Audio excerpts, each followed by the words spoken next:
Exodus 31.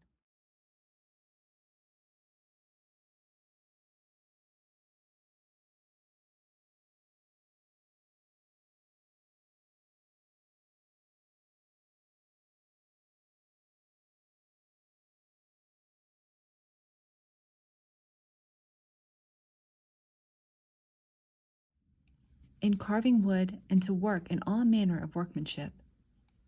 And I, indeed I, have appointed with him Aholiab the son of Ahisamach, of the tribe of Dan, and I have put wisdom in the hearts of all the gifted artisans, that they may make all that I have commanded you, the tabernacle of meeting, the ark of the testimony, and the mercy seat that is on it, and all the furniture of the tabernacle, the table and its utensils, the pure gold lampstand with all its utensils, the altar of incense, the altar of burnt offering with all its utensils, and the laver and its base, the garments of ministry, the holy garments for Aaron the priest, and the garments of his sons, to minister as priests, and the anointing oil and sweet incense for the holy place.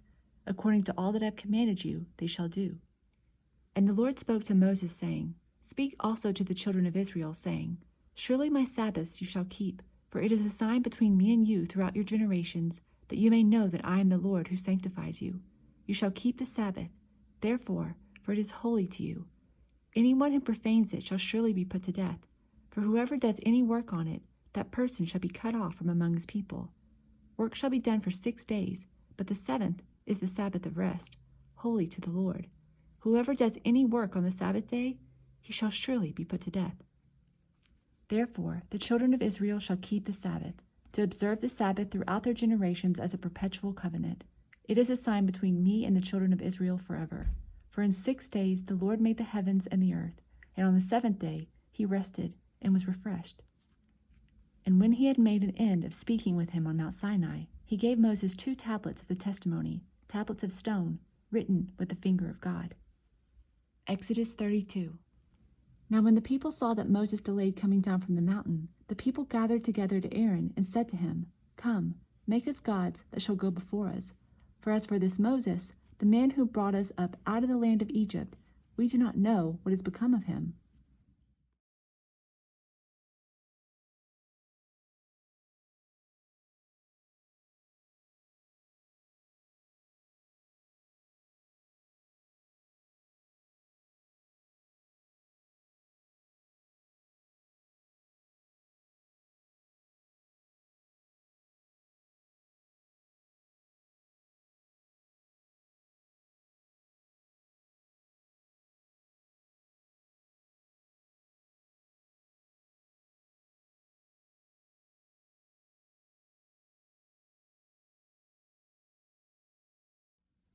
And the Lord said to Moses, Go, get down, for your people whom you brought out of the land of Egypt have corrupted themselves.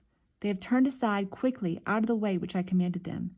They have made themselves a molded calf, and worshipped it, and sacrificed to it, and said, This is your God, O Israel, that brought you out of the land of Egypt. And the Lord said to Moses, I have seen this people, and indeed it is a stiff-necked people. Now therefore let me alone, that my wrath may burn hot against them, and I may consume them, and I will make of you a great nation. Then Moses pleaded with the Lord his God and said, Lord, why does your wrath burn hot against your people, whom you have brought out of the land of Egypt with great power and with a mighty hand? Why should the Egyptians speak and say, He brought them out to harm them, to kill them in the mountains, and to consume them from the face of the earth? Turn from your fierce wrath and relent from this harm to your people. Remember Abraham, Isaac. And Moses turned and went down from the mountain, and the 2 tablets of the testimony were in his hand. The tablets were written on both sides. On the one side and on the other they were written. Now the tablets were the work of God, and the written, your servants, to whom you swore by your own self, and said to them, I will multiply your descendants as the stars of heaven, and all this land that I have spoken of I give to your descendants, and they shall inherit it forever. So the Lord relented from the harm which he said he would do to his people. And Moses turned and went down from the mountain, and the 2 tablets of the testimony were in his hand. The tablets were written on both sides. On the one side and on the other they were written. Now the tablet were the work of God, and the writing was the writing of God, engraved on the tablets. And when Joshua heard the noise of the people as they shouted, he said to Moses, There is a noise of war in the camp. But he said, It is not the noise of the shout of victory, nor the noise of the cry of defeat, but the sound of singing I hear." So it was, as soon as he came near the camp, that he saw the calf and the dancing. So Moses' anger became hot, and he cast the tablets out of his hands and broke them at the foot of the mountain. Then he took the calf, which they had made, burned it in the fire, and ground it to powder. And he scattered it on the water, and made the children of Israel drink it. And Moses said to Aaron, "What did this people do to you, that you have brought so great a sin upon them?" So Aaron said, "Do not let the anger of my Lord become hot. You know the people, that they are set on evil. For they said to me, 'Make us gods that shall go before us.' As for this Moses, the man who brought us out of the land of Egypt, we do not know what has become of him." And I said to them, "Whoever has any gold, let them break it off." So they gave it to me, and I cast it into the fire, and this calf came out. Now when Moses saw that the people were unrestrained, for Aaron had not restrained them, to their shame among their enemies, then Moses stood in the entrance of the camp and said, "Whoever is on the Lord's side, come to me." And all the sons of Levi gathered themselves together to him. And he said to them, "Thus says the Lord God of Israel, let every man put his sword on his side, and go in and out of the entrance to entrance throughout the camp, and let every man kill his brother, every man his companion, and every man his neighbor." So the sons of Levi did according to the word of Moses, and about 3,000 men of the people fell that day. Then Moses said, "Consecrate yourselves today to the Lord, that he may bestow on you a blessing this day, for every man has opposed his son and his brother." Now it came to pass on the next day that Moses said to the people, "You have committed a great sin. So now I will go up to the Lord. Perhaps I can make atonement for your sin." Then Moses returned to the Lord and said, "Oh, these people have committed a great sin, and have made for themselves a god of gold. Yet now, if you will forgive their sin, but if not, I pray, blot me out of your book which you have written." And the Lord said to Moses, "Whoever has sinned against me, I will blot him out of my book. Now therefore go, lead the people to the place of which I have spoken to you. Behold, my angel shall go before you.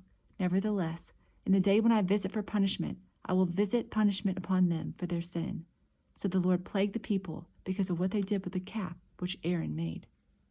Exodus 33.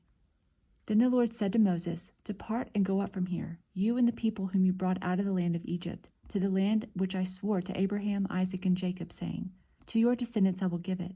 And I will send my angel before you, and I will drive out the Canaanite, and the Amorite, and the Hittite, and the Perizzite, and the Hivite, and the Jebusite. Go up to a land flowing with milk and honey, for I will not go up in your midst, lest I consume you on the way, for you are a stiff-necked people." And when the people heard this bad news, they mourned, and no one put on his ornaments. For the Lord said to Moses, "Say to the children of Israel, you are a stiff-necked people. I could come up into your midst in one moment and consume you. Now therefore, take off your ornaments, that I may know what to do to you." So the children of Israel stripped themselves of their ornaments by Mount Horeb. Psalm 25. To you, O Lord, I lift up my soul. O my God, I trust in you. Let me not be ashamed. Let not my enemies triumph over me. Indeed, let no one who waits on you be ashamed. Let those be ashamed who deal treacherously without cause. Show me your ways, O Lord. Teach me your paths. Lead me in your truth and teach me. For you are the God of my salvation. On you I wait all the day. Remember, O Lord, your tender mercies and your loving kindness, for they are from the old. Do not remember the sins of my youth, nor my transgressions. According to your mercy remember me, for your goodness' sake, O Lord. Mark 6:30. Then the apostles gathered to Jesus and told him all things, both what they had done and what they had taught. And he said to them, "Come aside by yourselves to a deserted place and rest a while." For there were many coming and going, and they did not even have time to eat. So they departed to a deserted place in the boat by themselves. But the multitudes saw them departing, and many knew him and ran there on foot from all the cities. They arrived before them and came together to him. And Jesus, when he came out, saw a great multitude and was moved with compassion for them, because they were like sheep not having a shepherd. So he began to teach them many things. When the day was now far spent, his disciples came to him and said, "This is a deserted place, and already the hour is late. Send them away, that they may go into the surrounding country and villages and buy themselves bread, for they have nothing to eat." But he answered and said to them, "You give them something to eat." And they said to him, "Shall we go and buy 200 denarii worth of bread and give them something to eat?" But he said to them, "How many loaves do you have?" Go and see." And when they found out, they said, 5 and 2 fish. Then he commanded them to make them all sit down in groups on the green grass. So they sat down in ranks, in hundreds and in 50s. And when he had taken the 5 loaves and the 2 fish, he looked up to heaven, blessed and broke the loaves, and gave them to his disciples to set before them. And the 2 fish he divided among them all. So they all ate and were filled. And they took up 12 baskets full of fragments and of the fish. Now, those who had eaten the loaves were about 5,000 men. Immediately he made his disciples get into the boat and go before him to the other side, to Bethsaida, where he sent the multitudes away. And when he had sent them away, he departed to the mountain to pray. Now when evening came, the boat was in the middle of the sea, and he was alone on the land. Then he saw them straining at rowing, for the wind was against them. Now about the 4th watch of the night he came to them, walking on the sea, and would have passed them by. And when he saw him walking on the sea, they supposed it was a ghost, and cried out, for they all saw him and were troubled. But immediately he talked with them and said to them, "Be of good cheer, it is I, do not be afraid." Then he went up into the boat to them, and the wind ceased. And they were greatly amazed in themselves beyond measure, and marveled, for they had not understood about the loaves, because their hearts were hardened. When they had crossed over, they came to the land of Gennesaret and anchored there. And when they came out of the boat, immediately the people recognized him, ran through that whole surrounding region, and began to carry about on beds those who were sick to wherever they heard he was. Wherever he entered, into villages, cities, or the country, they laid the sick in the marketplaces and begged him that he might just touch the hem of his garment, and as many as touched him were made well.